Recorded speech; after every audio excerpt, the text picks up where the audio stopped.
आगे कुछ क्या है? विद्यार्थी।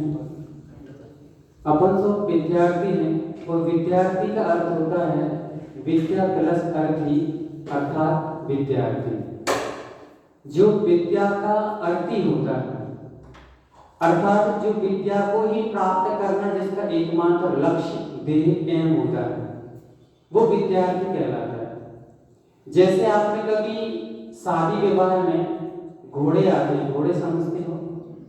घोड़े आते हैं तो जब उस घोड़े को शादी में ले जाते हैं उसके ऊपर जब दूल्हे को बिठाया जाता है तो उस घोड़े को सजा दिया जाता है और सजाने के साथ में उसके यहाँ की आंखों के सामने ऐसा कुछ लगा दिया जाता है। वो क्यों लगाया जाता है पता है आपको? क्योंकि वो यहाँ वहां ना देखे। यदि वो यहाँ वहां देखेगा तो वो चंचल हो जाएगा तो अपने रास्ते पे नहीं चल पाएगा। वैसे विद्यार्थी का ये होता है कि जो एकमात्र लक्ष्य को देख करके चलता है दूसरी चीज पर ध्यान कभी भी नहीं देता है। हमारा लक्ष्य क्या है, हमें क्या चीज प्राप्त करना है, इसी को मात्र रात दिन सोचता विचारता रहता, उसी के चिंतन करता, किसी और चीज के कभी चिंतन नहीं करता। वो विद्यार्थी होता है। यदि हमने कभी और चीजें दिमाग में लाए तो कभी हमें जो विद्या का अर्थी अर्थात विद्या की प्रयोजन जो हमें सिद्ध करना था, विद्या ही हमें जो अर्जन करना था, जो लक्ष्य हमें प्राप्त करना था वो कभी प्राप्त होने वाला नहीं। यदि लक्ष्य प्राप्त करना है तो उस घोड़े की तरह अपनी आंखों के सामने ऐसा कुछ लगा लो, दिमाग में स्वयं ऐसा बिठा लो कि हम इधर उधर कभी नहीं देखेंगे। कौन क्या कर रहा है, कौन को क्या अच्छा लगता है, किसको क्या अच्छा लगता है, किसको क्या बुरा लगता है, इस पर ध्यान न देकर रात दिन बस ये ध्यान देना कि हम क्या कर रहे हैं। जब हमने यदि दूसरे की तरफ ध्यान दे दिया तो समझ लेना आप अपने लक्ष्य से बहुत दूर चले गए। क्या कहा? यदि आपने किसी दूसरे की तरफ लक्ष्य पे ध्यान दिया, दूसरे की तरफ ध्यान दे दिया तो आप अपने लक्ष्य से भ्रमित हो चुके हैं। आचार्य जी जब इस आपके कर्नाटक से बुंदेलखंड गए तो उस समय काफी लोग उनको टोकते थे, रोकते थे। जब पहली बार आचार्य जी ने सम्मेद शेखर जी में दीक्षा दी तो दीक्षा देते समय एक माता जी वहां पर विराजमान थी, पहले से अन्न संघ की थी वो। जब आचार्य जी दीक्षा देने लगे तो उन माता जी ने एक पंपलेट छपवाया और पंपलेट में निकलवाया कि आचार्य विद्यासागर नीच लोगों को दीक्षा दे रहा है। किसको दे रहा है? नीच समझते हो? मतलब कि अदर कास्ट है या जिनको ज्ञान नहीं है, ऐसे निम्न लोगों को दीक्षा दे रहा है। और उनका प्रभाव उस समय माता जी का काफी अच्छा था। आचार्य जी का इतना ज्यादा उस समय प्रभाव नहीं था, नए नए साधु थे, नए नए आचार्य बने थे और बिहार साइड पहली बार गए थे, इसलिए उनकी ज्यादा प्रभाव नहीं था। और जो माता जी वहां पे पहले से विराजमान थी उनका काफी समय से प्रवास रहा और वो काफी समय से प्रभावित थी, इसलिए पंपलेट निकाले गए। काफी लोग विरोध करने आए कि आप ऐसे लोगों को दीक्षा क्यों दे रहे हैं। पर आचार्य जी ने कहा कि मैंने अपने गुरु से सुना है। क्या कहा? मैंने अपने गुरु से सुना है कि जो ठान लो उसको ठान लेना, फिर दुनिया कुछ भी कहे दुनिया की मानना नहीं। यदि हमने जो ठान लिया तो उसको कभी दूसरा क्या कह रहा है, क्या नहीं कह रहा है, किस प्रकार से रह रहा है, किस प्रकार से क्या कर रहा है, हमें इस पर ध्यान नहीं देना। अपना लक्ष्य, जैसे कि अर्जुन का नाम सुना? कौन सा अर्जुन? पिक्चर में थोड़ी। जो द्रोणाचार्य के पास विद्या अर्जन करने गए थे, ऐसे 5 पांडवों में एक पांडव का नाम क्या था? अर्जुन। अर्जुन को जब लक्ष्य साधने के लिए दिया गया तो अर्जुन ने क्या क्या देखा था? सभी लोगों को कहा गया कि सामने जो वस्तु दिख रही है उसी पर ध्यान लगाना और उसी पर आपको लक्ष्य साधना है। पर सभी लोगों ने लक्ष्य साधा पर यहाँ वहां दृष्टि चले जाने के कारण से उनका जो बाण था वो लगा कि नहीं लगा, वस्तु में नहीं पहुंच पाया वहां था। किंतु अर्जुन ने एकमात्र चीज दिख रही उसको, इतना बड़ा पेड़ था। वैसे अजैनों में मतलब जैनिकरों में ऐसी प्रसिद्धि है कि वहां पर पक्षी बैठा था और उसकी आंख पर लक्ष्य साधना था। पर जैनों में हिंसा का वर्जित है, इसलिए वहां पर ऐसा नहीं बताया जाता। कोई भी फल मान लीजिए, कोई भी चीज मान लीजिए जिस पे बहुत छोटी थी उस पर लक्ष्य साधना था। और वो लक्ष्य साधने के लिए जब अर्जुन ने देखा तो अर्जुन से पूछा गया कि अर्जुन तुमको क्या दिख रहा है? तो अर्जुन कहता है कि मुझे मात्र एक वो वस्तु दिख रही थी जिस पर मुझे लक्ष्य साधना है। ना वहां पर इतना बड़ा पेड़ दिख रहा है, ना डालियां दिख रही है, ना पत्तियां दिख रही, ना कुछ और दिख रहा है, एकमात्र क्या दिख रहा है? लक्ष्य दिख रहा है। तो शादी है, और उसने जैसे ही बाण चलाया तो बाण कहां जा पर लगा? उस पर लक्ष्य पर लगा। क्यों? क्योंकि उसकी दृष्टि में मात्र एक लक्ष्य साधने की अनुकंपा थी, एकमात्र उसको ही देख रहा था वो, और किसी चीज पर उसकी दृष्टि नहीं थी। ऐसे यदि हम एक लक्ष्य को देख करके चलेंगे तो शायद क्यों विश्वास के साथ एकदम उसके साथ कहना चाहिए कि हम लक्ष्य को प्राप्त करेंगे ही करेंगे। और यदि कभी ऐसा दिमाग में चले पता नहीं क्या होगा, पता नहीं क्या होगा, ऐसी डगमग स्थिति जिसकी रहती है, वो अपने लक्ष्य को कभी प्राप्त नहीं कर सकते। हमारे दिमाग में हमेशा ये रहना चाहिए कि मेरे पास इतना पावर है, इतना पावर और मजबूत है कि मैं अपने लक्ष्य को साध कर ही रहूंगा। जो भी लक्ष्य आज तक प्राप्त किए, चाहे महापुरुष हो, चाहे आइंस्टीन हो, चाहे किसी भी प्रकार के वैज्ञानिक हुए और भी महापुरुष हुए, उन्होंने सबने लक्ष्य साधा तो वो एकमात्र मनुष्य थे, और मनुष्य के अलावा कोई देवता नहीं थे, भगवान नहीं थे। भगवान ने भी लक्ष्य को प्राप्त किया तो क्या बनकर किया? मनुष्य बन के किया ना। ऐसा नहीं था जन्म से कोई भगवान बन जाता है। उन्होंने भी अपने लक्ष्य को इंसान बनकर ही साधा। जब वो इंसान बनकर के अपने लक्ष्य को प्राप्त कर सकते हैं, तो मैं भी उन्हीं की तरह दो आंखों वाला, दो कान वाला, दो पैर वाला इंसान ही हूं, कोई जानवर तो नहीं हूं।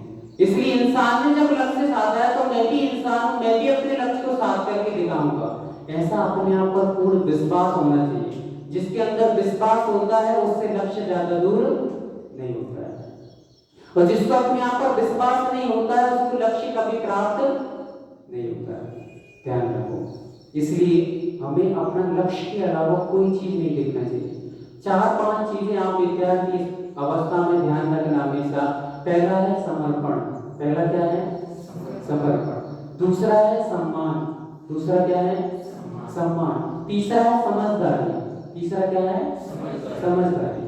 पहला क्या है? समर्पण। दूसरा सम्मान। तीसरा समझदारी। ये 3 चीजों को ध्यान से समझ लो आप। पहला क्या है? सम्मान। यदि आप दूसरों को सम्मान देना सीख जाएंगे तो अपने आप अपन को सम्मान मिलना प्राप्त हो जाएगा। कई लोग ये समझते हैं कि वो हमारा सम्मान नहीं करते, इसलिए हम उसका सम्मान क्यों करें? नहीं, आप यदि बड़ों का सम्मान करना सीख जाएंगे तो निश्चित तौर से ज्ञान अपने आप प्राप्त होता है। आचार्य श्री विद्यासागर जी के पास उनके एक शिष्य थे, और प्रिय शिष्य थे, जिनका नाम था पूज्य क्षमा सागर जी महाराज। नाम आप लोगों ने सुना होगा। क्षमा सागर जी महाराज जी एक नगर में पथरिया नाम का ग्राम है, वहां पर विराजमान थे। आचार्य जी का वहां पर आगमन हुआ। आचार्य जी की आगवानी करने के लिए पूज्य क्षमा सागर जी महाराज पहुंचे, और कुछ समय तक प्रवास रहा पथरिया में। क्षमा सागर जी भी थे और आचार्य जी भी थे। एक दिन क्लास के दरमियान आचार्य जी से क्षमा सागर जी ने पूछा कि आचार्य भगवान, हम लोगों का क्षयोक्षम कैसे बढ़ेगा? क्षयोक्षम म्हणजे समझते ना, अपना ज्ञान कैसे बढ़ेगा, हमारा ज्ञान कैसे बढ़ेगा? तो आचार्य जी ने बहुत अच्छी बात कही थी। उन्होंने कहा कि बड़े बड़े ग्रंथ पढ़ने से ज्ञान नहीं बढ़ता। क्या कहा? बड़े बड़े ग्रंथ पढ़ने से ज्ञान नहीं बढ़ता है, उन ग्रंथों का सम्मान करने से ज्ञान बढ़ता है। क्या कहा? एक हमारे यहाँ पर व्याकरण है। आचार्य जी ने 3 चीजें वहां पर बताई कि ज्ञान, ज्ञानी और ज्ञान की जो साधन है, उनका जितना व्यय करोगे आपका ज्ञान अपने आप बढ़ेगा। कितनी चीजें बताई? ज्ञान, ज्ञानी और ज्ञान के साधन। जो हमारा ज्ञान है और जो ज्ञानी जीव होते हैं जिनके माध्यम से हमें शिक्षा प्राप्त हो रही है, और तीसरा ज्ञान की जो साधन है, पुस्तक आदि हमारे लिए क्या है? ज्ञान के साधन है। आप पुस्तक का विनय करना जानते कि नहीं जानते? कोई पुस्तक का सम्मान करना जानते हैं? जानते हैं। कैसे करते हैं सम्मान? कैसे करते हैं? अभी आपने बोला हम जानते हैं, कैसे करते हैं? पकड़ने का तरीका होता है, इसे अपने बीबी के ऊपर पकड़ते हैं। बहुत अच्छा। ये सारी चीजें करते हो, सभी लोग करते हो। शास्त्र जो हमें पुस्तक मिली है, वो यदि पुस्तक नहीं होती मान लीजिए, तो आज भी स्कूल टीचर ये जो अधिकारी हैं, ये सारी शिक्षा जो प्राप्त हुई किसके माध्यम से आई है? पुस्तकों से आई। हम बुक पढ़कर के ये सारी चीजों का ज्ञान ले रहे हैं। यदि उन बुक का ही हम सम्मान नहीं करेंगे तो हमें अपने ज्ञान का कभी प्राप्ति होने वाली नहीं। ज्ञान में बहुत अंतर होता है। आप ये दो चीजों को ध्यान रखना, एक होता है ज्ञान और एक होता है सम्यक ज्ञान। क्या होता है? सम्यक ज्ञान। ज्ञान तो हर व्यक्ति के पास पहले से बचपन से ही उसको प्राप्त होता है, क्योंकि सब जानते हैं कि भोजन मुख में किया जाता, आंख नाक में से नहीं किया जाता। कहां से करते हैं? बच्चा प्रारंभ से बचपन से ही जानने लगता है कि भोजन करना है तो कहां से करना है? कि नाक से डालता है। आंख कहां से डालता है? कहां से? मुख से ही करता है। सब जानते हैं। बचपन से हम समझने लगते हैं हमें किससे डरना है, किसके पास जाना, थोड़ी थोड़ी चीजों का ज्ञान सबको रहता है। पर सम्यक ज्ञान, यदि सम्यक ज्ञान के साथ में सम्यक और जुड़ जाए तो हमारे जीवन में बहुत कुछ अच्छा हो जाता है। और यदि हमने ज्ञान मात्र प्राप्त कर लिया तो क्या होता है? छोटी सी घटना आपको बताते हैं। एक बार एक नाविक नाव चलाता था नदी में। नाविक बोलते हैं उसको, क्या बोलते हैं? नाविक बोलते हैं। और नाविक नाव चलाता था, यात्री उसमें बैठते थे, इस पार से उस पार को पहुंचा देता था। एक बार एक विद्वान आया और विद्वान ने कहा कि मैं आपकी नाव में बैठ करके उस पार जाना चाहता हूं। नाविक ने हाथ जोड़े कि मैं सभी के लिए स्थान देता हूं, आप भी जाकर के उस पार चल सकते हैं मेरे साथ में। वो विद्वान उस नाव में बैठ गया, नाव चलाना प्रारंभ की। नाविक थोड़ी दूर चला होगा, विद्वान ने उस नाविक से प्रश्न किया, क्यों, आप अंग्रेजी जानते हो? क्या कहा? आप अंग्रेजी जानते हो? तो उसने कहा कि नहीं नहीं भैया, मैं अंग्रेजी नहीं जानती, कौन सी चीजें नहीं जानता। तो उस विद्वान ने कहा कि कैसा मूर्ख इंसान है, तुझे अंग्रेजी नहीं आती, मतलब तेरा 25% जीवन बेकार हो गया। सुना है आपने घटना? 25% जीवन कैसा हो गया? बेकार हो गया। धीरे धीरे थोड़े से और आगे बढ़े तो उसने पूछा कि आपको संस्कृत आती कि नहीं आती? तो नाविक ने पुनः हाथ जोड़ा, मालिक हमको संस्कृत नहीं आती। पुनः विद्वान ने कहा कि तुम्हारा 25% जीवन और बेकार चला गया। तो कितना परसेंट हो गया? 50%। धीरे धीरे और आगे बढ़े तो आगे बढ़ने पर उसने पुनः प्रश्न किया विद्वान ने नाविक से कि आपको प्राकृत भाषा आती कि नहीं आती है? तो उसने पुनः हाथ जोड़ा, मालिक आप ये क्या क्या बक रहे हैं, हमें समझ में नहीं आ रही, क्या चीज होती है प्राकृत? कौन सी उड़ती चिड़िया का नाम है प्राकृत? मुझे समझ में नहीं आया, मैंने नहीं सीखी, ना समझ में आती है, ना पढ़ा है, कभी जानता भी नहीं। तो उसने कहा कैसा मूर्ख इंसान पल्ले पड़ा है, इसका तो पूरा 75% जीवन बेकार चला गया। कितना चला गया? अब कितना बचा शेष? 25%। अब थोड़ी सी नाव और आगे पहुंचती है और नाव नदी के बिल्कुल सेंटर में पहुंच जाती है। उसी समय बहुत तेजी से तूफान आना प्रारंभ होता है और तूफान के कारण नाव डगमगाने लगती है। स्थिति ये निर्मित हो जाती है कि अब थोड़ी सी और यदि तेजी से आंधी चली तो नाव पलट जाएगी, और नाव पलट जाएगी तो क्या होगा? दोनों के दोनों हम नदी में नीचे आ जाएंगे। तो उस समय जब ऐसी स्थिति बनी तो अभी तक प्रश्न कौन पूछ रहा था? विद्वान पूछ रहा था। अब नाविक विद्वान से पूछता है कि मालिक मैं आपसे कुछ पूछना चाहता हूं। उसने कहा मैं पूछो, मुझे तो सब कुछ आता है, मुझे संस्कृत भी आती, प्राकृत भी आती है, अंग्रेजी भी आती, मराठी भी आती, कन्नड़ भी आती, जो पूछना है वो पूछ लो। तो उसने कहा मालिक वो तो सब ठीक है, पर आप ये बताइए कि आपको तैरना आता कि नहीं आता है? क्या कहा? आपको तैरना आता कि नहीं आता है? तो उसने कहा मुझे तैरना तो नहीं आता है, मैंने कभी ये पढ़ा भी नहीं तैरना क्या होता और कभी तैरना सीखा भी नहीं। तो अब वो कहता है नाविक कि मालिक मेरा तो 75% जीवन बेकार गया, पर अब जब नाव पलटेगी और नदी में आप डूबेंगे तो आपका तो पूरा 100% जीवन बेकार हो जाएगा। आपका ना संस्कृत काम आएगी, ना अंग्रेजी काम आएगी, ना प्राकृत, ना बुंदेलखंडी, कुछ भी काम आने वाला नहीं। आपने यदि तैरना सीखा होता तो वो आपको आज पार लगा देता।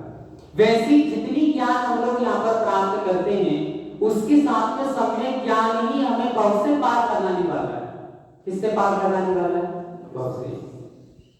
आजकल हम बहुत जल्दी एक्साइटेड हो जाते हैं, बहुत जल्दी उत्तेजित हो जाते हैं, थोड़ी थोड़ी किसी की बातों में आकर के क्रोधित हो जाते हैं और अपने लक्ष्य से भ्रमित भी हो जाते हैं। क्या हो जाते हैं? भ्रमित हो जाते हैं। आजकल विद्यार्थी अध्ययन करता है, दूर दूर देशों में जाकर भी अध्ययन करता है, नगर नगरों में जाकर के अध्ययन करता है, पर थोड़ी थोड़ी चीजों में की परिस्थितियां आने पर वो फांसी लगा देता है, पॉइजन खा लेता है, फांसी कहीं से कूद करके मरण को प्राप्त कर लेता है, आत्महत्या कर लेता है, सुसाइड कर लेता है। करता कि नहीं करता है? क्यों करता है? क्योंकि इसने इस विद्या को तो प्राप्त किया है किंतु उसके अंदर सम्यक प्राप्त नहीं, मतलब सम्यक विद्या प्राप्त नहीं है। यदि उसके पास सम्यक ज्ञान प्राप्त होता तो ऐसा करने वाला कभी भी नहीं था।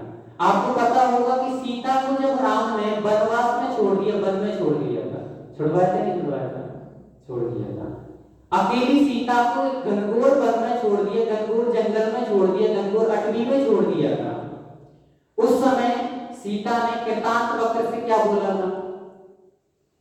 कृतांत वक्र मतलब राम का जो सेवक था, जो सीता को वन में छोड़ने गया था, उससे आते समय सीता ने क्या कहा था?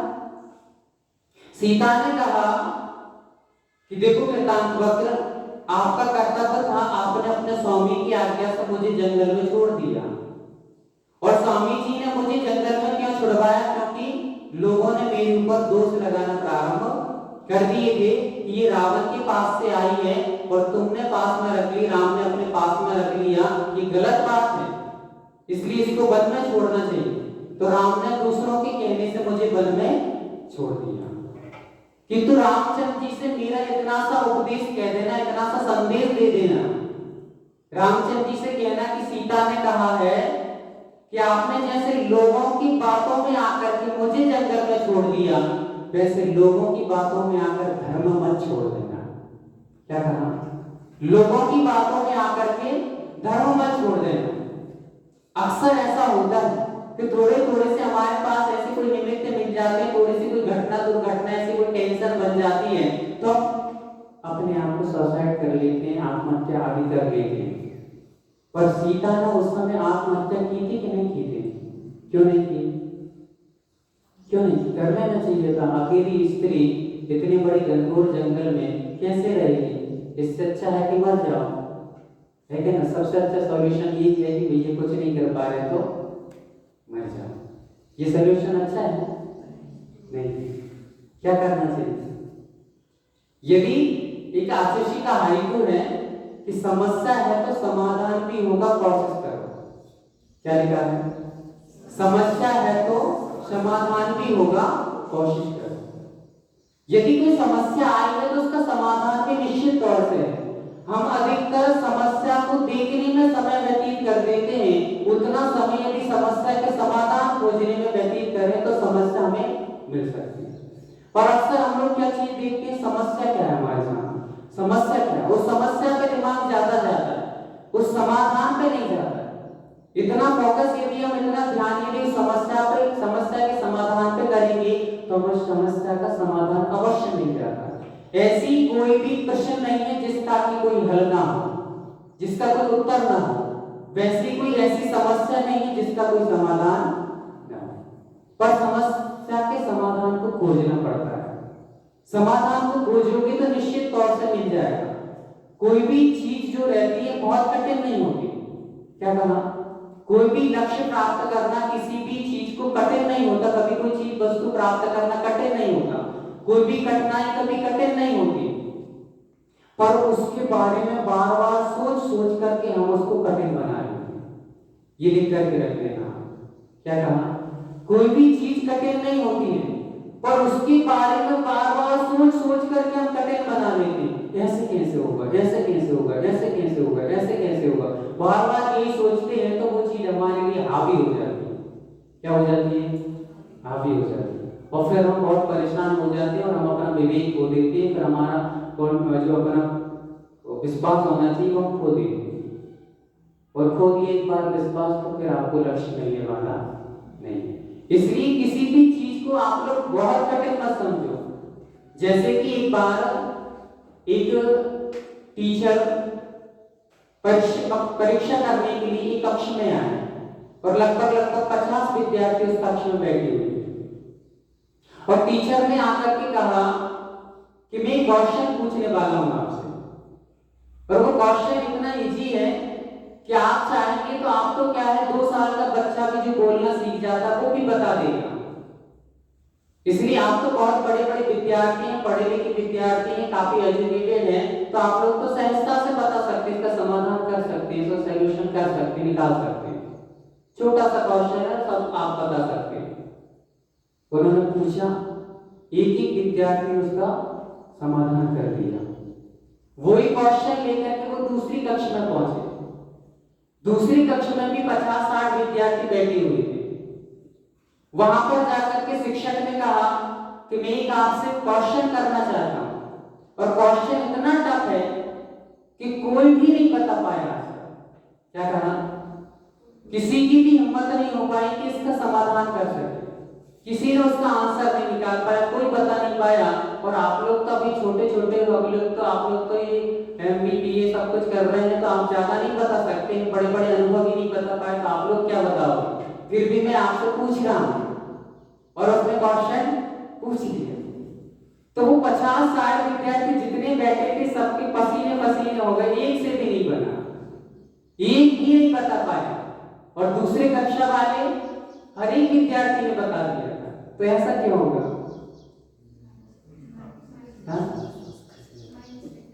माइंडसेट। यदि आपने दिमाग में उस चीज को बसा लिया है, बिठा लिया है कि ऐसा होगा ही नहीं, बनेगा ही नहीं, तो वो नहीं बनेगा, निश्चित है। ये लिख करके रख लीजिए कि आपने सोच लिया नहीं बनेगा तो नहीं बनेगा, और आपने सोच लिया कि कैसे नहीं बनेगा, बनेगा ही। क्या कहा? बनेगा ही। प्रमादी और आलसी व्यक्ति हमेशा ये सोचते हैं कि हमसे ये नहीं होगा। क्या कहा? प्रमादी आप लोग स्टूडेंट हैं, और जब भी कभी आपके बीच में महाराज जी और कोई भी आपके बीच आता है ऐसा मार्गदर्शन करने, तो विद्यार्थी का एक सही विद्यार्थी एक लक्षण होता है, वो अपने पास पेन और कॉपी रखता है। क्या करता है?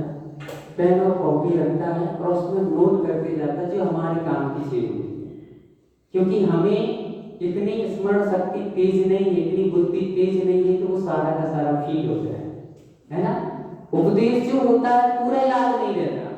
इसीलिए आप लोग कभी महाराज जी माता जी के पास से किसी महापुरुष के पास जाते हैं तो आप कहते हैं कि एक कोटेशन लिख दीजिए, कुछ भी थोड़ा सा लिख दीजिए, आशीर्वाद लिख दीजिए। यदि वो पूरी रामायण लिख देगा तो आपको याद रहेगा कि नहीं रहेगा? नहीं रहेगा। एक यदि उसने छोटा सा सूत्र लिख दिया तो वो आपको जीवन भर याद रहेगा। तो सूत्र बहुत महत्वपूर्ण होते हैं। जो सूत्र हमें मिल जाए उसको अपन को क्या करना चाहिए? एक अच्छे सच्चे विद्यार्थी का क्या लक्षण होता है? क्या लक्षण होता है? उसको जहां भी अच्छी चीज मिलती है उसको वो ले लेता है, और बुरी चीज जो होती है उसको वो छोड़ता जाता है। तो मतलब उपदेश इतना चल रहा है उसको छोड़ते था और उसमें जो सूत्र मिल रहा है उसको लेते जाओ। आप नहीं छोड़ोगे तो अभी भी छूट जाएगा, इतना सारा याद रहने वाला नहीं है। क्योंकि हम लोग 24 घंटे सुनते हैं, ये भी सुनना वो भी सुनना, ये सब वो सब तो इतना ज्यादा याद नहीं रहता। तो सूत्र मिले उसको लिख लो, काम का हो उसको अपने, जैसे आईना रहता है ना आपका चेहरा देखने वाला, उस आईने के जस्ट सामने लिख लो। कहाँ लिख दो? अपने आईने के जस्ट सामने लिख लो। क्यों लिख दो? क्योंकि जब भी आईने के सामने आओ तो वो आपको दिखता है कि चेहरे से ज्यादा हमें इस आदर्श को अपनाना। लोग चेहरे को जितना समय लगाते हैं उतना समय भी अपने आदर्श को संभालने में लगाएंगे तो शायद जीवन संवर जाएगा और सबके लिए मार्गदर्शक बन जाएंगे। हम ये सोचते हैं कि हमें कोई मार्गदर्शक मिल जाए। क्या सोचते हैं? हमें कोई ऐसा अच्छा व्यक्ति मिल जाए, कोई अच्छा मार्गदर्शक मिल जाए। हम ये नहीं सोचते कि हम ही क्यों ना ऐसे बन जाए कि लोगों के लिए मार्गदर्शक बन जाए। ये सोचते हैं। हमें नहीं सोचना कि हमें इतना अच्छा बनना है कि दूसरों के मार्गदर्शक बने। हम क्यों दूसरों का मार्गदर्शन? तो ऐसे ही सूत्र जो रहते हैं तो मैं आपसे बोल रहा था कि आलसी प्रमादी जीव जो होते हैं वो ये सोचते हैं कि मैं ये नहीं कर पाऊंगा। क्या सोचते हैं? बोलो एक बार। कौन सोचते हैं? कौन है? आलसी प्रमादी जो भी होते हैं, आलसी कोई भी व्यक्ति अपने आप को कभी बुरा स्वीकार नहीं करता। तो आलसी प्रमादी जो लोग होते हैं वो ये सोचते हैं कि मैं ये नहीं कर पाऊंगा, और परिश्रमी और मेहनती जो होते हैं वो ये सोचते हैं कि मैं क्या नहीं कर पाऊंगा। क्या कहा? आलसी और प्रमादी जो होते हैं वो ये सोचते हैं कि मैं ये नहीं कर पाऊंगा, और मेहनती और परिश्रमी जो होते हैं वो ये सोचते हैं कि मैं क्या नहीं कर पाऊंगा, हर कुछ कर सकता हूं। क्या कहा? हर कुछ कर सकता हूं। मेरी भावना चल रही है आपकी। किसकी भावना चल रही है? मेरी भावना। तेरी भावना तो नहीं चल रही है, मेरी भावना चल रही है। और अभी विगत में महाराज जी ने आपको बताया था कि हमारे अंदर दया करुणा होना चाहिए। एक पुस्तक यहाँ पर यदि मिल जाए तो अच्छा रहेगा, पुस्तक, उसमें हमारे अंदर दया होना चाहिए, करुणा होना चाहिए। ऐसे ही बोला था ना महाराज जी, सबके प्रति दया होना चाहिए, करुणा होना चाहिए, अहिंसा होना चाहिए। पर मैं आपसे ये कहूंगा कि थोड़ा सा निर्दयी भी होना चाहिए। निर्दयी समझते हैं? क्योंकि दया व्यक्ति को कभी कभी नीचे गिरा देती है। कहां गिरा देती है? नीचे गिरा देती है, उसको निम्न स्तर तक ले जाती है। जैसे कि व्हाट्सएप पर एक ग्रुप पर एक मैसेज चला था, बहुत पहले की बात है, जब वो संस्था समाधि के समय जो एक लोगों ने ऑब्जेक्शन उठाया था कि आत्महत्या है, तो उस समय बड़ी बड़ी रैलियां निकली थी, सभी जगह पर निकली थी। तरुण सागर जी वगैरह, प्रमाण सागर जी वगैरह ने भी सभी जगह पर रैलियां निकली थी संस्था के समय। उस समय चल कोई बात नहीं, तो उस समय एक व्हाट्सएप पर मैसेज निकाला एक मुस्लिम व्यक्ति ने। बहुत ध्यान से सुनना आप लोग विद्यार्थी, और आपके अंदर जोश होना चाहिए। उस समय व्हाट्सएप पर मैसेज निकाला, और मैसेज में उसने इस प्रकार से चर्चा की जैसे कि अपन नौकर से किसी से चर्चा करते हैं, कोई अपना नौकर होता, छोटा व्यक्ति होता, उससे चर्चा करते हैं। तो उसने ऐसा निकाला, एक मुसलमान ने अपने नौकर से पूछा, मुस्लिम ने एक नौकर से पूछा, क्यों रे अब कितने जैन बचे? क्यों रे कालिया कितने आदमी थे? ऐसे नहीं पूछा, अब पूछा क्यों रे अब कितने जैन बचे? तो उसने बोला मालिक अब 42 लाख जैन बचे। कितने बचे हैं? पूरे भारत में, ऑल इंडिया में कितने हैं? 42 लाख जैन मात्र बचे। तो वो मालिक जो था, मुस्लिम जो था, उसने कहा कि वो भी कुछ दिनों में कुत्तों की मौत मरेगी। कैसे मरेगी? कुत्तों की मौत। कुत्ता समझते हैं? कुत्तों की मौत मरेगी। तो उससे नौकर ने पूछा मालिक ऐसे कैसे होगा? तो उस मालिक ने कहा कि जैन लोग जो होते हैं वो आपस में ही एक दूसरे को बढ़ती हुई नहीं देख सकते। क्या कहा? एक दूसरे को आगे बढ़ते हुए नहीं देख सकते हैं। आपस में कभी जमीन के कारण लड़ते हैं, कोई मंदिर के कारण लड़ता है, कोई गुरुओं के कारण लड़ता है, कोई किसी न किसी कारण से आपस में लड़ते झगड़ते हैं, और एक दूसरे को ही गिराते रहते हैं। कभी एक दूसरे को ऊपर उठाने का मन नहीं बनाते, भावना नहीं बनाते, वो नीचे गिराने का ही सोचते रहते हैं, ये हमसे आगे क्यों बढ़ रहा है, ये हमसे आगे क्यों बढ़ रहा है, ऐसी भावना रहती है। और इस भावना के कारण से वो एक दूसरे को ही गिराते हैं और आपस में लड़ते हैं। जैसे कुत्ते होते हैं वो आपस में लड़ते हैं और एक दूसरे को मारते रहते हैं, वैसे जैन लोग होते हैं कि आपस में एक दूसरे को लड़ते हैं, मारते रहते हैं। वो दूसरा तीसरा क्या इसका वो उठा रहा है, फायदा उठा रहा है, वो कभी समझ ही नहीं पाते। जैसे अंग्रेज आए, अंग्रेजों ने क्या शासन चलाया? फूट डालो शासन करो, आपस में फूट डालते जाओ और अपना शासन बना लो।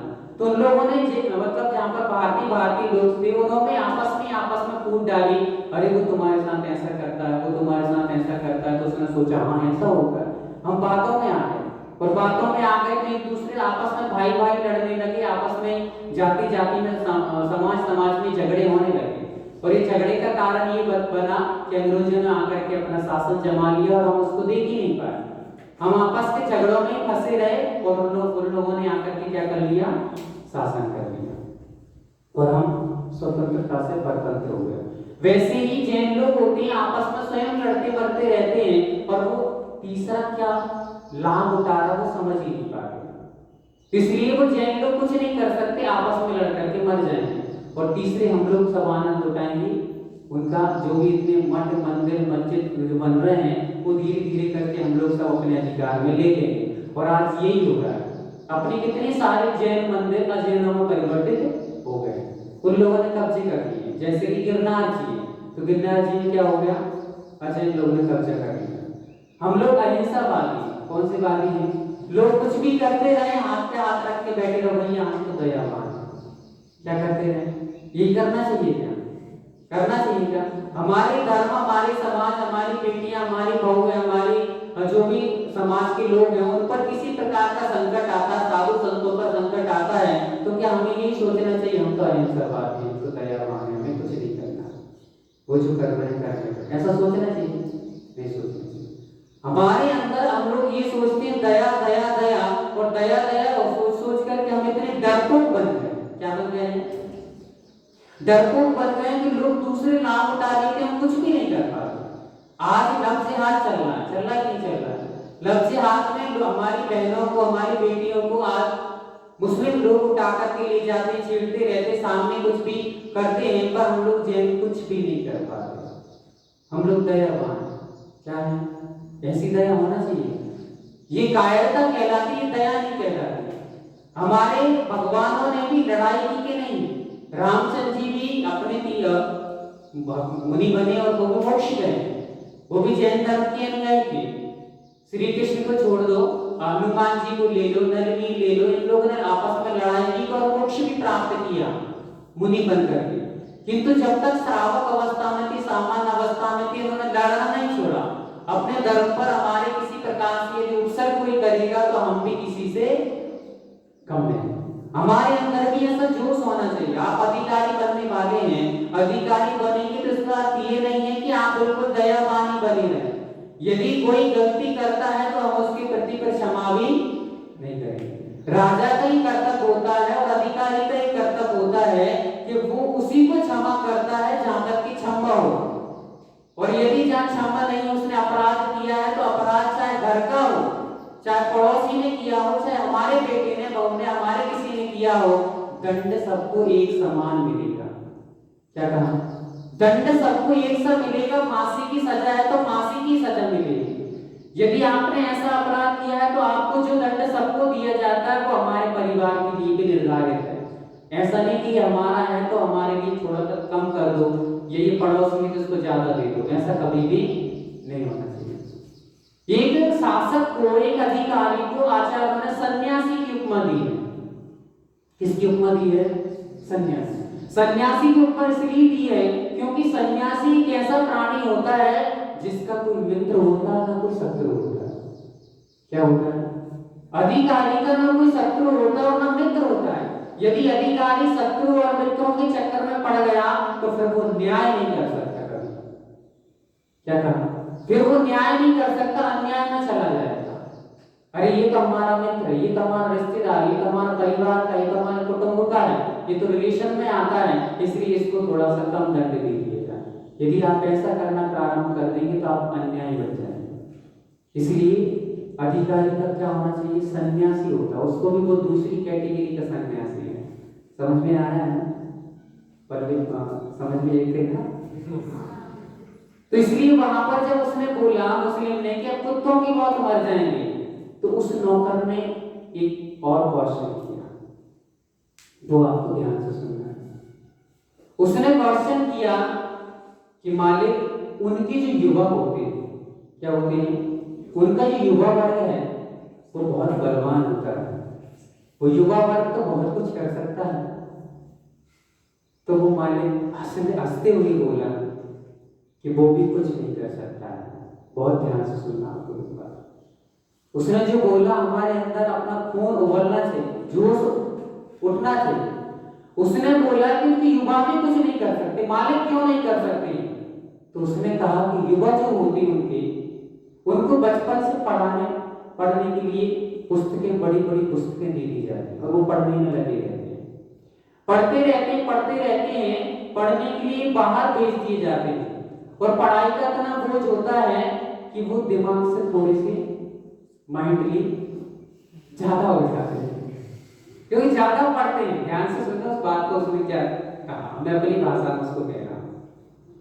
वो शारीरिक परिश्रम नहीं कर पाते, योगा आदि वगैरह नहीं कर पाता है, एक्सरसाइज है वो नहीं कर पाता, इसलिए उसका शरीर बिल्कुल क्या होता जाता है, अंदर से खोखला होता जाता है। और पढ़ाई के कारण से दिमाग भी बिल्कुल बहुत ज्यादा एकदम चलाता है, तो वो भी थोड़ा थोड़ा सा स्लो होता जाता है। और सुनना ध्यान से, उसने कहा कि उनके जो युवा होते हैं पढ़ते रहते हैं, पढ़ते पढ़ते उनको फिर जॉब लग जाती है या फिर वो अपने व्यवसाय धंधे में लग जाते हैं, तो वो कार्य करने लगते हैं। तो उनके पास कभी ये समय नहीं मिलता है कि क्या धर्म होता है, धर्म से कैसे जुड़ा जाता है, कैसा हम लोग थोड़ा सा यदि किसी प्रकार की आपत्ति विपत्ति धर्म पर आ जाए, परिवार पर आ जाए, तो हम कैसे उसका संघर्ष करें, ये वो सोच ही नहीं पाता और कोई उसमें लगा रहता है। तो उन्होंने लिखा, बहुत अच्छा उसमें लिखा कि जैनों का युवा व्हाट्सएप चला सकता है। क्या चला सकता है? व्हाट्सएप चला सकता है, फेसबुक चला सकता है, इंस्टाग्राम चला सकता है, ट्विटर चला सकता है, दुकान चला सकता है। क्या चला सकता है? दुकान चला सकता है, किंतु धर्म की रक्षा के लिए तलवार नहीं चला सकता। क्या कहा? समझ में आया?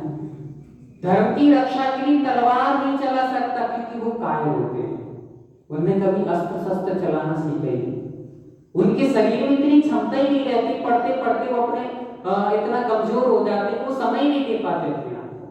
इसलिए बहुत सुंदर बात आपसे अंत में कहना चाह रहा हूं कि आप लोग पढ़ने की कला को भी थोड़ा सीख लें। विद्यार्थी की कला क्या होना चाहिए पढ़ने की? कई लोग ऐसा होते हैं कि 2-2, 3-3 बजे तक पढ़ते रहते हैं, रात को 3-3, 4-4 बजे तक पढ़ते हैं और सोचते हैं हम तो बहुत अच्छे विद्यार्थी हैं। ऐसा करते ही नहीं करते। आप उसको बहुत ध्यान से समझिए। 2 विद्यार्थी थे, एक विद्यार्थी था वो रात को 2 बजे तक 3 बजे तक पढ़ता था, और सोना तो जरूरी है, झोंपड़े में आ जाए झोंपना जरूरी है कि नहीं? जरूरी है, वो तो बहुत आवश्यक है, चाहे भोजन मिले ना मिले, पर झोंपना तो जरूरी है, सोना जरूरी है। तो वो 2 बजे तक पढ़ेगा, अब वो सो जाएगा। अब कितने बजे उठेगा लगभग? आप अपने हिसाब से बता दो, आपकी कथा चल रही है, कितने बजे उठेगा? 8 बजे, 9 बजे, ऐसे करके उठेगा। चलो समझ लो, उसने लगभग यदि 2 बजे सोया और 8 बजे उठा, तो कितने घंटे सोया? 6 घंटे सोया। ठीक है, 6 घंटे सोया। और एक विद्यार्थी है जो रात को 10 बजे सो जाता है। कितने बजे सो जाता है? 10 बजे सो जाता है और 4 बजे उठ जाता है। कितने बजे उठ जाता है?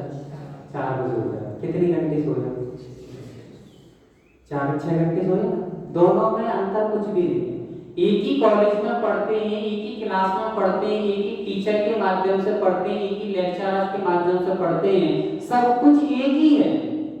किंतु जो बच्चा 10 बजे सोता था, 4 बजे उठता था, उसका जब रिजल्ट आया तो वो बहुत अच्छा आया, और जो 2 बजे तक पढ़ता था उसका रिजल्ट कुछ कम आया। क्यों आया भैया? बताओ सामने, क्यों आया? हाँ, क्या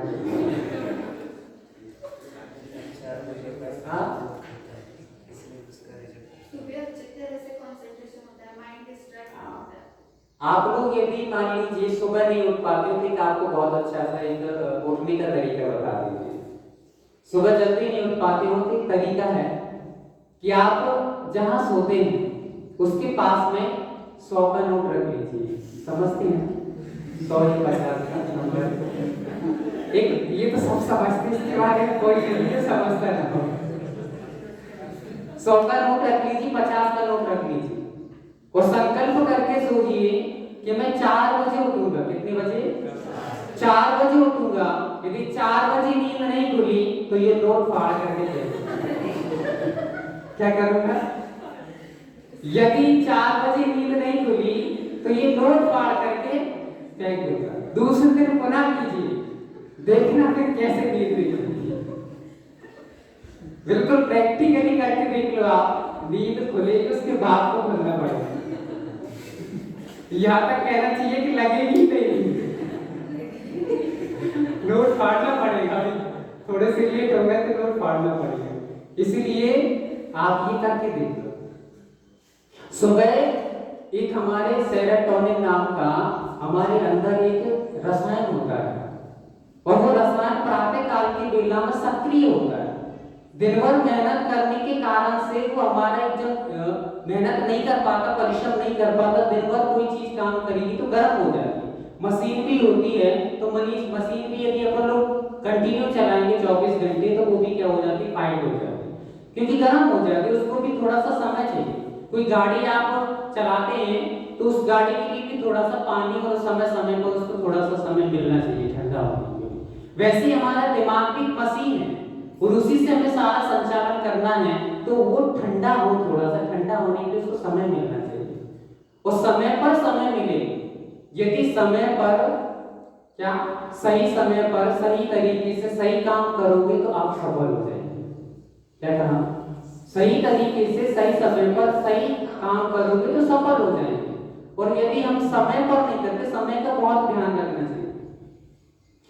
विद्यार्थी जीवन में समय का बहुत मूल्य होता है, एक एक समय उसके लिए मूल्यवान होता है। टाइम इज वही है जो सबको पसंद है। इसलिए यदि वो चाहिए तो पहले टाइम की कीमत समझो, तब आपकी कीमत हो जाएगी। यदि आपने रेगुलरली अपना टाइम टेबल फिक्स कर लो, इतने बजे हमें ये करना ही है, फिर चाहे दुनिया पलट जाए तो भी हमें कुछ ध्यान नहीं देना। इतने बजे उठना है तो उठना ही है, इतने बजे सोना है तो सोना ही है, इतने बजे हमें पढ़ाई करने बैठना है तो बैठना ही है। और वहां पर नियम बना करके बैठो, यदि हम पढ़ने बैठ गए हैं, अब कोई भी बात करने आ जाए, चाहे भगवान भी आ जाए, हम बात डोंट डिस्टर्ब, अब मुझे कोई डिस्टर्ब ना करे। इसलिए वहां पर लिख करके रख लो, अब मेरा मौन है। आचार्य जो है, आपने कभी उनके आदर्शों को उनसे सीखना चाहिए। आचार्य यदि एक बार ग्रंथ पढ़ना प्रारंभ कर देते हैं तो बात करने की बात तो दूर है, आंखें वहां से उठती भी नहीं। क्या कहा? आंखें ऐसी भी नहीं कि कौन गेट से आ रहा है, कौन जा रहा है। अधिकतर इतनी चंचलता लोगों के अंदर होती है कि कोई ग्रंथ पढ़ रहे हैं, पुस्तक पढ़ रहे हैं, तो कौन आया, कौन गया, पक्षी आया था, जानवर था, क्या था, सब चीज देखते। कौन सी ड्रेस पहना था, जीन्स पहना था, टी-शर्ट था, क्या था, सारी चीजें उनको याद है। ऐसे ही मंदिर में होता है। मंदिर में हम भगवान को कम देखते, लोगों को ज्यादा देखते, कौन आ रहा है, कौन जा रहा है, क्या पहन के आया था, अपने क्या पराया था, ये सारी चीजें देखते। ये हमारी चंचलता कहलाती। इसलिए हमने क्या पहले बोल दिया है कि घोड़े की तरह होना चाहिए। कैसा होना चाहिए? जैसे घोड़े की ओर को लगा देते हैं तो वो एकमात्र रास्ता देख करके चलता है, वैसे ही हमें एकमात्र लक्ष्य देख करके चलना है। उस समय आप नियम बना ले, कायस्वर कर ले कि अब मैं मौन, मतलब मौन, आधे घंटे तक मौन ही रहूंगा। समझ गए ना आप लोग? मौन बच्चे मौन ही बोलते हैं, मौन रहूंगा। अब आगे देखना, आपसे क्या कहा कि वो तलवार नहीं चला सकते, हम तलवार नहीं चला सकते। इसलिए आप समय पर उठेंगे, समय पर बैठेंगे तो आपको सब कुछ अच्छा हो जाएगा। आपका बहुत अच्छी टाइम टेबल, आपका जीवन लाइफ, आर्ट और लिविंग, जो आपकी जीवन जीने की कला अपने आप बहुत अच्छी हो जाएगी। ऐसा नहीं eat drink and B Mary, खाओ पियो और मौज करो, ये विद्यार्थी का लक्षण नहीं है। हमें क्या करना है? संघर्ष करना है। विद्यार्थी का जीवन कैसा होता है? संघर्ष में होता है। इसलिए विद्यार्थी का लक्षण बताते हुए कार्य करने की एक संस्कृति में आपका टाइम हुआ होगा, जाना है सबको? हाँ। इसलिए संक्षेप में आपको बता दूं, विद्यार्थी के लक्षण में उन्होंने लिखा कि विद्यार्थिनो कुतो सुखम सुखार्थिनो कुतो विद्या। बहुत अच्छा सूत्र उन्होंने लिखा ग्रंथों में कि विद्यार्थी जो होता है उसको सुख नहीं मिलता। क्या लिखा? और सुखार्थी, ये सुख को प्राप्त करना चाहता है, सुख की इच्छा जो ज्यादा रखता है, उसको कभी विद्या प्राप्त नहीं। विद्यार्थी जीवन में सुख की इच्छाएं छोड़ दो। यदि सुख की इच्छा चाहोगे कि अच्छी गाड़ी हो, अच्छा मोबाइल हो, अच्छा सब कुछ हो, लैपटॉप हो, ये हो, वो हो, कुर्सी हो, ये सब, ये कोई चीजें पीछे भागते रहोगे तो आप विद्या से वंचित रह जाओगे। विद्यार्थी कभी सुख के साधनों को नहीं देखता है। क्या कहा? सुख के साधन नहीं देखता है। आपने बड़े बड़े महापुरुषों के बारे में सुना होगा, जैसे अब्राहम लिंकन हुए। उन्होंने जब अध्ययन किया तो कैसे अध्ययन किया? घर में जलाने के लिए लाइट भी नहीं थी, जो सड़कों पर लाइटें जली रहती तो उसमें जाकर पढ़ते थे। कैसे पढ़ते थे? घर में जो लाइटें नहीं थी तो दूसरों की जो लाइटें जली रहती थी, बाहर जो लाइटें सड़क पे जलती रहती थी, उनमें बैठ करके पूरी रात रात भर पढ़ाई करते थे। पुस्तक नहीं थी तो रात भर पैसा भी नहीं था, दिन भर दूसरे के घर में मेहनत करके पैसे इकट्ठे करते थे। पुस्तक नहीं थी तो रात में जब व्यक्ति सो जाता था मित्र दूसरा कोई, तो उसके पुस्तक लेकर रात में पढ़ते थे। कुछ भी साधन नहीं था, फिर भी क्या बन गए वो? ये संघर्ष पूर्वक जीवन जिया तो क्या बने थे वो आगे चल के? अमेरिका के राष्ट्रपति बन गए। हम भी संघर्ष करें, साधनों की ऊपर ना जाएं। इसलिए आप लोग 4 बजे उठे, 10 बजे सोएं। 6 घंटे मिलेंगे आपको, इधर भी मिलेंगे उधर भी मिलेंगे। सुबह बैठ करके आप बिल्कुल फ्रेश हो जाएंगे, दिन भर का आपको विश्राम मिल जाएगा, तो आप सुबह आराम से उठ करके आप पढ़ाई करेंगे तो बहुत अच्छी होगी। और उसके लिए थोड़ा सा आपको योगा के लिए भी समय मिल जाएगा। प्रातःकाल यदि योगा भी नहीं करते हैं, यदि आप बाहर बैठकर जहाँ से हवा आ रही है उस हवा में बैठकर भी पढ़ते हैं, तो आपके अंदर जो वायु प्रवेश करेगी साफ स्वच्छ, तो वो वायु भी आपके लिए योगा का काम करेगी, स्वस्थ रहने का काम करेगी। सुबह उठने वाला व्यक्ति अनायास स्वस्थ रहता है और लेट सोने वाला व्यक्ति अनायास ही कमजोर रहता है। क्या रहता है? जो व्यक्ति रात को ज्यादा देर तक पढ़ते रहते हैं उनको कभी चक्कर आते हैं, कभी नींद ज्यादा आती है, कभी सिर दर्द होने लगता है, कभी ऐसा आलस सा आता है। ये सब बना ही रहता है दिन भर। तो जो सुबह जल्दी उठ जाते हैं, हाँ थोड़ा सा प्रारंभ में आपको ऐसा लगा है कि बहुत ज्यादा कठिन लगेगा, टफ लगेगा, सुबह जल्दी उठना भारीपन सा लगेगा, पर धीरे धीरे कंटिन्यू उठने लगोगे तो आपको उससे बहुत अच्छा फील होने लगेगा। इसलिए विद्यार्थी जीवन में बहुत सारी चीजें होती हैं। आप अपने लक्ष्य को बनाकर चलें, लक्ष्य को देखकर चलें और अपनी रेगुलरी जो रूटीन है उनको थोड़ा सा व्यवस्थित कर लें कि हमें किस समय क्या करना चाहिए। हो सकता है कि हम लोग पढ़ने के चक्कर में ज्यादा देर तक पढ़ते जा रहे हैं और समझ रहे हैं कि हम बहुत अच्छा कर रहे हैं। नहीं, आप उसको थोड़ा सा दिमाग से सोचें, इस समय थोड़ा सा विराम लेकर के भी थोड़ा 2 मिनट बाद पढ़ेंगे तो कैसा रहेगा। लगातार पढ़ने से दिमाग एकदम काम नहीं करेगा। तो आप लोग प्रातःकाल जल्दी उठें और जो जो भी चीजें आपको बताई हैं आप आलसपन छोड़ें। दूसरी बात, आपने ये बात ध्यान से सुन ली है कि उन लोगों ने क्या कहा मुस्लिम ने, कि वो तलवार नहीं चला सकते, कायर होते उनके बच्चे। इसलिए हमें कायर भी नहीं बनना है, हमारा शरीर भी मजबूत होना चाहिए, देखने के भौंदू नहीं होना चाहिए। क्या कहा? देखने में तो हम ऐसे हैं और किसी ने एक चांटा मार दिया ऐसा कर, थोड़ा सा अंदर से पावर फिर भी मजबूत होगा, विल पावर यदि मजबूत होगा तब जाकर कुछ काम होता है। एक पतला व्यक्ति भी आपने देखा है, जो दौड़ने वाली कार जो फेमस है भारत की, वो कैसी है? देखा हो तो लकड़ी जैसी, पर यदि दौड़ने में जब होती तो सबसे आगे रहती है, विजेता है वो भारत की। तो वैसे ही हम लोग भी भले ही देखने में ऐसे हो जैसे हमारे महाराज जी ऐसे हैं, और टंग का पास फिर भी बैठे देखो आप। तो ऐसे होना चाहिए, थोड़ा अंदर से और मजबूत होना चाहिए, मात्र बाहर से दिखाने के लिए।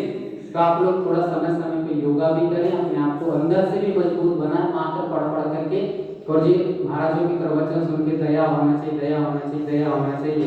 ऐसी हृदय भी नहीं होना चाहिए कि हमारे ऊपर कोई बात करे तो हम लोग हाथ पे हाथ रख के बैठे रहें। हम लोग सामना भी कर सके किसी मंगल भावना से। आप लोग इन सारी चीजों को जीवन में लाएंगे और आगे चलकर फिर आदर्श बनकर के सभी के आदर्श बनेंगे। पूरी पंच परमेश्वरी भगवान की जय। महाराज की जय। महाराज